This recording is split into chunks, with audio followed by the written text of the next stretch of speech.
நீங்கள் பார்த்துக் கொண்டிருப்பது நியூஸ் 21 செய்திகள். தமிழ்நாடு செய்திகளை உடனுக்குடன் தெரிந்து கொள்ள நியூஸ் 21 செய்திகளை பாருங்கள். உண்மை, உழைப்பு, உயர்வு. வணக்கம்.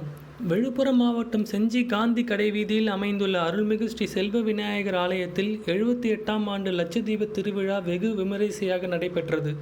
சித்திரை முதல் நாள் தமிழ் வருட பிறப்பை முன்னிட்டு செல்வ விநாயகர் ஆலயத்தில் ஆண்டுதோறும் லட்சதீப திருவிழா நடைபெறுவது வழக்கம். இந்நிலையில் தமிழ் வருட பிறப்பை முன்னிட்டு சிறப்பு அபிஷேகம், சந்தனக்காப்பு அளிக்கப்பட்டு மகாதீப ஆராதனை நடைபெற்றது. இதனைத் தொடர்ந்து மாலை 6 மணி அளவில் ஆலயத்தின் முன்பு தீபம் ஏற்றப்பட்டு லட்சதீப திருவிழா தொடங்கியது. விழாவில் ஆயிரக்கணக்கான பக்தர்கள் கலந்து கொண்டு அகல் விளக்கு தீபம் ஏற்றி வழிபாடு செய்தனர்.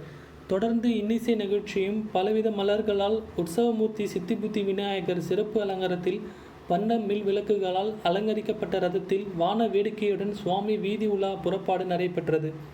இதில் ஐயப்ப சேவா சங்கம் சார்பில் அன்னதானமும், பெரியகரம் இளைஞர்களால் காலை முதல் தொடர் அன்னதானம் வழங்கப்பட்டது. அனைவருக்கும் வணக்கம்.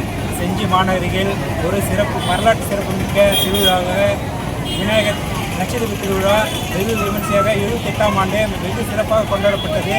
நிர்வாகிகள், பொதுமக்கள் அனைவரும் சிறப்பாக ஒத்துழைத்து இந்த நிகழ்ச்சியை வரலாற்று சிறப்புமிக்க நிகழ்ச்சியாக ஒத்துழைப்பு தந்தமைக்கு மிக்க நன்றி. அனைவருக்கும் வணக்கம். செஞ்சி பெரியகரம் காந்தி கடையில் அமைந்துள்ள ஸ்ரீ செல்வ விநாயகருக்கு 78ஆம் ஆண்டு லட்சதீப திருவிழா வெகு விமர்சையாக நடைபெற்றுக் கொண்டிருக்கிறது. காலை முதல் மாலை வரை அன்னதானம் வழங்கப்பட்டது.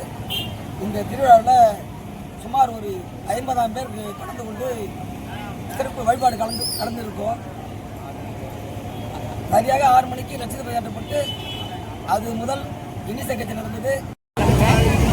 செஞ்சியிலிருந்து 78வது லட்சதீப திருவிழா மிக சிறப்பாக நடைபெறுகிறது.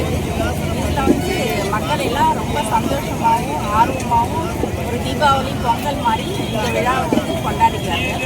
அதனால் ரொம்ப பிள்ளைங்களும் ஜாலியாகவும், பேரண்ட்ஸுங்க, பக்கத்தில் இருக்கிற கிராமத்தில் இருக்கிறவங்களாம் சந்தோஷமாக இந்த விழாவை தன்னுடைய விழாவாக நினச்சி கொண்டாடிட்டு வராங்க. எல்லாருமே ரொம்ப சந்தோஷமாக இருக்கும்.